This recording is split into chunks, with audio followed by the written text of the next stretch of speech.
शिशुपाल का जन्म चेदी राज्य के राजा के यहाँ हुआ था। वह 4 हाथों और 3 आँखों वाला एक असाधारण व्यक्ति था। इससे उसके परिवार और रिश्तेदार डर गए और उन्होंने उसे बाहर निकालने का फैसला किया। हालांकि स्वर्ग से एक घोषणा हुई, थे राजा, अपने बच्चे से डरो मत, बल्कि उसका ख्याल रखो। वह बड़ा होकर बहुत ताकतवर और शक्तिशाली व्यक्ति बनेगा। उसके अतिरिक्त हाथ और आँख उसके हत्यारे की गोद में गायब हो जाएंगे। शिशुपाल के माता पिता ने भविष्यवाणी की पुष्टि करने के लिए अपने सभी रिश्तेदारों और राजाओं को बुलाया। एक एक करके बच्चे को सभी की गोद में बिठाया गया। कृष्ण और बलराम को भी आमंत्रित किया गया। रानी चेदी श्री कृष्ण की मौसी थीं। जब शिशुपाल को कृष्ण की गोद में बिठाया गया तो उसकी अतिरिक्त भुजाएं और आँख गायब हो गयीं, जिससे यह पुष्टि हो गई कि कृष्ण उसे मार देंगे। आखिरकार कृष्ण ने शिशुपाल को मार डाला। आइए इस बारे में विस्तार से जानें। कृष्ण और शिशुपाल चचेरे भाई थे, क्योंकि रानी चेदी कृष्ण के पिता वसुदेव की बहन थीं। यह जानते हुए कि कृष्ण उसके बेटे की मौत का कारण बनेंगे, चेदी की रानी ने अपने भतीजे कृष्ण से वचन लिया कि वह उसके 100 गुनाहों को माफ कर देंगी और उसे तभी मारेंगी जब वह सीमा पार कर जाएगा, जिस पर कृष्ण सहमत हो गए। इस खबर से शिशुपाल बचपन से ही कृष्ण से नफरत करने लगा था।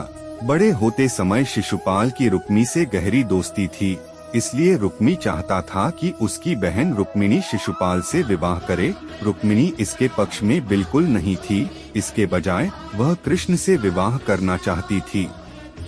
कृष्ण ने रुक्मिणी की सहमति से द्वारका ले जाकर उनसे विवाह किया।